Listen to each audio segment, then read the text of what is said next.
शिफा ने शाजिर से शादी के लिए हाँ कर दी है, लेकिन इस फैसले के बाद सबसे ज्यादा परेशान शाजिर नहीं बल्कि माज है, क्योंकि माज को अब समझ आ चुकी है कि शाजिर शुरू से सिर्फ शफा को हासिल करना चाहता था।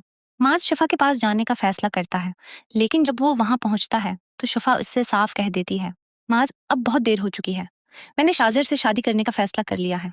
माज हैरान होकर पूछता है, तुम इस इंसान के साथ कैसे रह सकती हो जिसे तुम इतनी नफरत करती हो? शफा आंसू पूंछते हुए कहती है, मैं उससे मोहब्बत नहीं करती, लेकिन मैं अपने भाई के बच्चे को मरता हुआ भी नहीं देख सकती। माज को पहली बार पता चलता है कि शफा ने यह फैसला अपनी मर्जी से नहीं किया, बल्कि अमीर की जान बचाने के लिए किया है। वो शफा से कहता है, अगर तुम सिर्फ अमीर के लिए ये सब कर रही हो तो मैं तुम्हें रोकूंगा नहीं, लेकिन मैं तुम्हें अकेला भी नहीं छोड़ूंगा। शफा फौरन कहती है, नहीं माज, तुम मेरी जिंदगी से दूर रहो।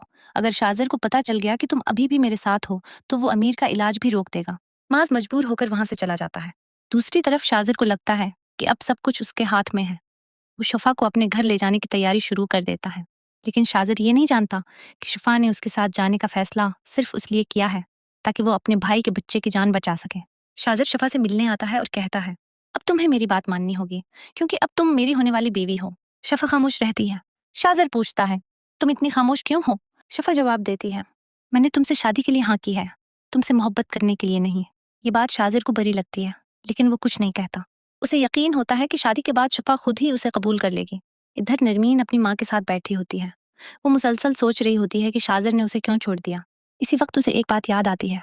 शाजिर ने एक बार उसे कहा था कि अगर शफा उसकी जिंदगी में ना हो तो वो किसी और के बारे में सोच सकता है। नरमीन को अब अंदाजा होता है कि शाजिर शुरू से शफा के पीछे था। वो अपनी माँ से कहती है, अम्मी मैं शफा से मिलना चाहती हूँ।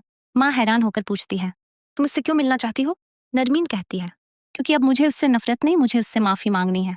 दूसरी तरफ माज भी खामोश नहीं बैठता। वो आलियान से मिलता है और कहता है, आपको शाजिर पर भरोसा नहीं करना चाहिए।